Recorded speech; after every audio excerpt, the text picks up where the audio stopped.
Ladies and gentlemen, gather round, and let us flash back to the tale of a warrior who defied her own limits, not with brute strength, but with a will of forged steel and a smile that hid a storm. This is the complete story of the Insect Hashira, Shinobu Kochō. Our story begins not with a bang, but with a devastating loss. Picture a young Shinobu, her world shattered, her parents slain by a demon. She and her older sister, Kanae, were the sole survivors. And while Kanae dreamed of a world where humans and demons could coexist, a small, burning ember of rage ignited within Shinobu. She saw only monsters deserving of extinction. But she was weak. She lacked the raw power to cut off a demon's head. This was her first great struggle, a spirit willing to fight, trapped in a body that couldn't deliver the final blow. Ladies and gentlemen, if we are to truly understand the enigma that is Shinobu Kochō, we must first deconstruct her most defining feature, not her blade, not her poisons, but her smile. To the untrained eye, it was a gentle, ever-present curve of the lips, a symbol of a calm and composed Hashira.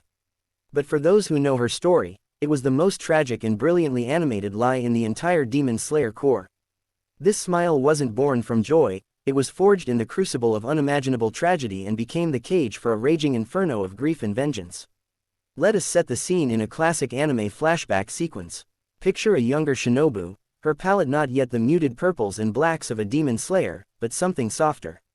She is living a peaceful life with her older sister, Kanae, the flower Hashira. Their world is bright, filled with the gentle hues of a slice of life anime. But as in any great shonen narrative, this piece is fragile. The inciting incident arrives not with a warning, but with the brutal, off-screen slaughter of their parents by a demon. In an instant, Shinobu's world is colored in shades of blood and shadow. The trauma seeds a deep, burning hatred within her, a righteous fury that sees demons as monsters deserving only of extinction. This is her initial, honest emotional state. Now, enter her sister, Kanae. Kanae is the archetypal, Oni-sama, a gentle, almost angelic figure whose dying wish was for a world where humans and demons could someday understand one another. Her worldview was one of profound, almost naive, compassion. When Kanae herself is mortally wounded by a demon, the foundation of Shinobu's world cracks completely. The one pillar of stability, the last remnant of her family, is cruelly taken from her. In that moment, the raw, untamed hatred within Shinobu threatens to consume her entirely. She wants to scream, to rage, to let her fury become a whirlwind that destroys everything in its path. But then, she remembers Kanae's smile. She remembers her sister's gentle words and her final, heartfelt wish. And so, Shinobu makes a choice that defines her entire character arc. She realizes that to fully honor her sister's legacy, she cannot become a monster of rage. Yet, she also cannot extinguish the fire of vengeance that burns in her heart. The solution: a mask. A perfect, unbreakable, beautifully crafted mask of a smile. This is where the anime trope of the cooter is masterfully subverted. Shinobu's smile is not just a shield to protect her own fragile heart, it is a prison for the monster of rage within. Every every softly spoken, polite word, is another bar on the cage. She adopts Kanae's speech patterns, her gentle demeanor, her outward appearance of peace. She becomes a living memorial to her sister, carrying on her image while burying her own true self deeper and deeper. The smile is a constant, painful reminder of what she lost in a weapon to disarm. The expectations of those around her. No one would suspect the ever-smiling, petite Shinobu of harboring a lethal, all-consuming desire for revenge. We see this duality in every interaction. When she trains the younger trio, Tanjiro, Zenitsu, and Inosuke, her smile is a tool of both encouragement and subtle, sharp-tongued critique. When she tends to the wounded at the Butterfly Mansion, her smile is a genuine, though strained, attempt to emulate the healer Kanae was. But in her private moments, or in the heat of battle against a demon, the mask slips. The smile remains, but it becomes sharper, more sinister, a grimace that fails to hide the cold, killing intent in her eyes. It is in these moments that we, the audience, are granted a glimpse of the torrent of fury raging just beneath the surface. Her smile is her greatest struggle, a daily battle between the memory of the sister she loved and the vengeance for the sister she lost, a performance so convincing that she almost fooled herself. Almost. In the world of shonen anime, power is often measured in earth-shattering blows, blinding speed, and elemental devastation. Heroes are defined by their ability to overpower, to overwhelm, to cut down their foes with sheer, unadulterated force. But what happens when a hero is born into this world without the requisite strength to land a finishing blow? Does she fade into the background? Become a damsel in distress? Shinobu Kochō's answer was a revolutionary one. She would break the very system that deemed her weak. She looked at the established rules of combat and, with a calm smile, declared, "I don't need to play by them." She couldn't behead demons, so she became the master of poison, transforming herself into the butterfly with a venomous sting. This was not a mere change in tactics, it was a complete and total overhaul of her very being. Imagine a character in a role-playing game who, finding their strength stat is permanently capped at a low level, dumps every single skill point into intelligence and dexterity instead. That was Shinobu's path. She embraced her physical limitations not as a failure, but as a design constraint that forced her to innovate. While other Hashira like the thunderous Zenitsu or the beastly Inosuke relied on raw power and overwhelming offense, Shinobu became a strategist, a scientist, a tactician who fought with her mind as much as her blade.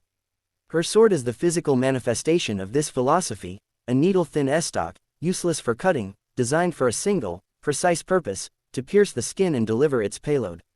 And what a payload it was! Her poisons were not simple toxins, they were her life's work, a constantly evolving library of chemical warfare. She understood that demons were not a monolith. Each one, from the lowest moonless creature to an upper rank, had a unique biology, a different resistance. So, she became a master alchemist, brewing specialized poisons tailored to exploit specific weaknesses.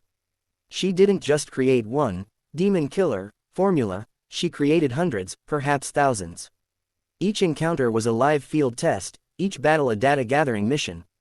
She would observe a demon's reaction, note the convulsions, the rate of cellular decay, and return to her lab to refine, to improve, to make the next version even more agonizingly effective.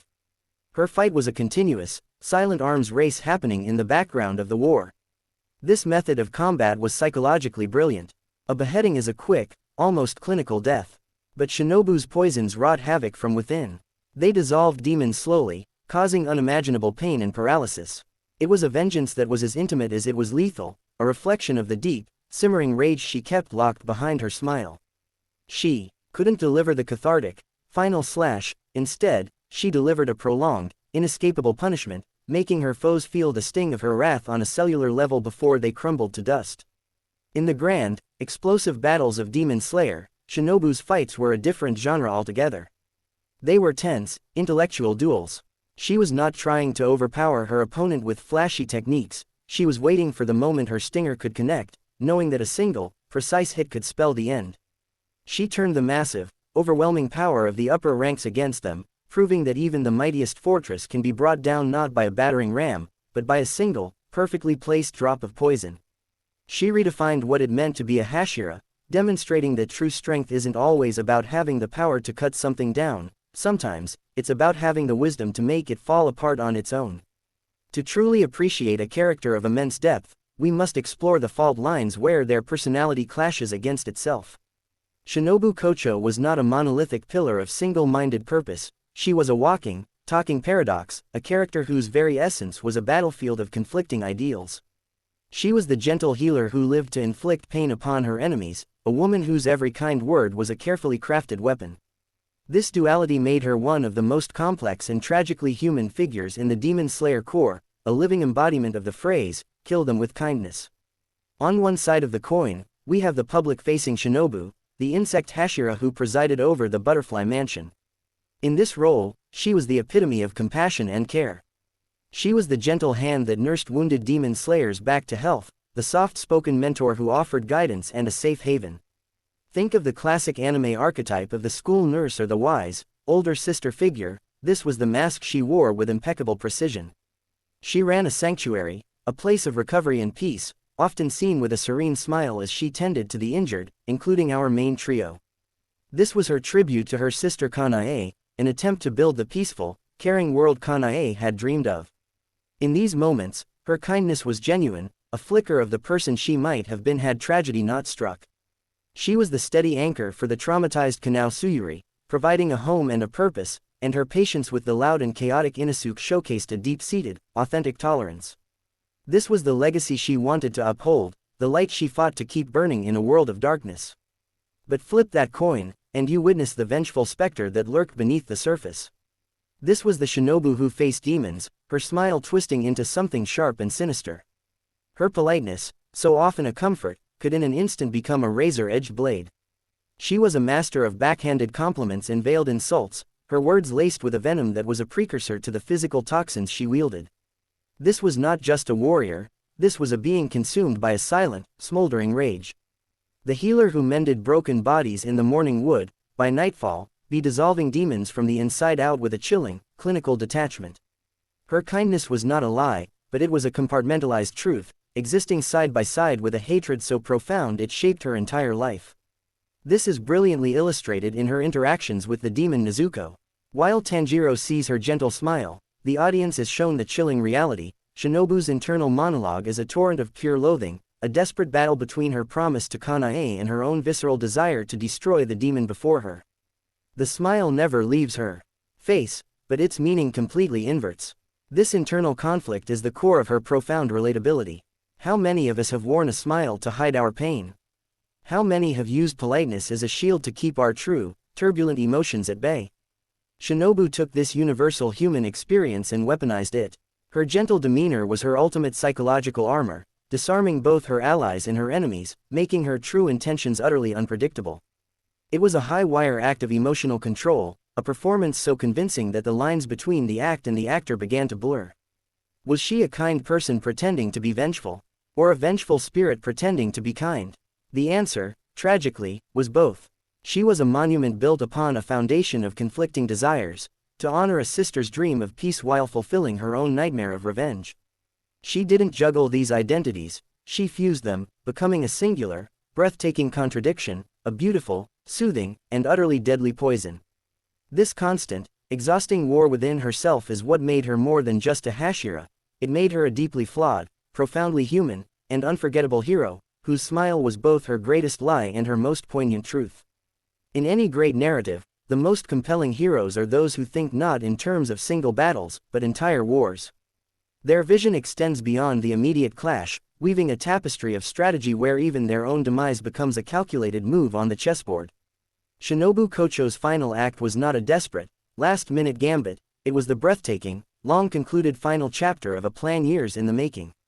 Her entire existence post-Kanae was methodically engineered to become a single, perfect, and undetectable weapon, designed for one specific foe, the Upper Moon II, Doma. This was her legacy of vengeance and sacrifice, a masterstroke that redefined the very meaning of a final blow. To understand the sheer scale of her commitment, we must view her life through a new lens. Every day after her sister's death was a step in this ultimate preparation. Her research into poisons wasn't just for general demon slaying, it was a highly specialized project. She knew Doma's unique biology, his ability to rapidly break down and nullify conventional toxins. So, she embarked on the most dangerous experiment imaginable. She turned her own body into the laboratory and the delivery system. For years, she ingested and saturated her very cells with an extremely potent, specially formulated Wisteria poison. This was no simple task, it was a slow, likely painful process of self-transformation, making her blood, her flesh, and her very essence lethal. She was no longer just a demon slayer carrying a poisoned sword, she herself was the sword, and her life was the scabbard. This transforms her final battle from a fight into a horrifyingly beautiful act of performance art. She knew she could not win a direct confrontation. Every clash, every parry, every seemingly failed attack was part of the script she had written for herself. Her role was to be the frustrated, outmatched combatant, all while ensuring Doma would consume her. The moment he did, the true battle began. Her death was not a defeat, it was the trigger mechanism. By being absorbed, she bypassed his external defenses and delivered her payload directly into his core, a Trojan horse of pure, concentrated vengeance. The poison, magnified by her years of accumulation, began to cripple him from within, slowing his reactions, degrading his powers, and leaving him vulnerable.